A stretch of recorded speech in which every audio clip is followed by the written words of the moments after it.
Un de ces fonctionnements qui est très utile, qui est très subtil plutôt, c'est contrecarrer les plans de Dieu. Vous avez tous un plan dans votre vie, right? En tout cas, moi j'en ai un, je ne sais pas vous autres, mais moi j'en ai un. Vous avez tous un plan. Et lui, son but, c'est de contrecarrer ce plan-là. Donc, il va vous tenir occupé longtemps, toute la journée, vous allez être fatigué, vous allez plus être capable. Donc, vous allez travailler comme beaucoup. Et ensuite, ou sinon, ce qu'il va faire, c'est qu'il va utiliser une mentalité humaine pour contrecarrer ses plans.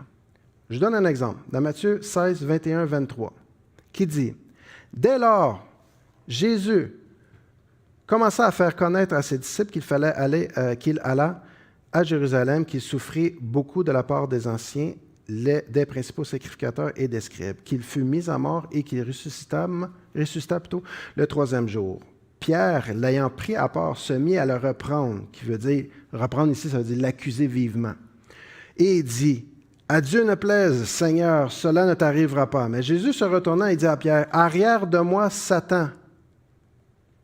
Tu mets en scandale, car tes pensées ne sont pas les pensées de Dieu, mais celles des hommes. » Ce qui m'a frappé là-dedans, c'est que Pierre a voulu protéger Jésus. Il dit, non, ça t'arrive, je veux te protéger.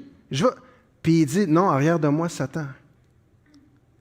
Tu vois la subtilité humaine que c'est normal qu'on veut protéger la personne qu'on aime. C'est tout à fait normal. Mais comment que Satan a détourné ça et il a fait accepter l'idée à Pierre de dire, il faut que tu défendes ton maître. Et Jésus savait très bien le plan de Satan. Il a dit, arrière de moi, Satan. Tes pensées sont purement humaines. Donc, c'est pour ça que je vous dis, des fois, il utilise la mentalité humaine pour contrecarrer les plans de Dieu.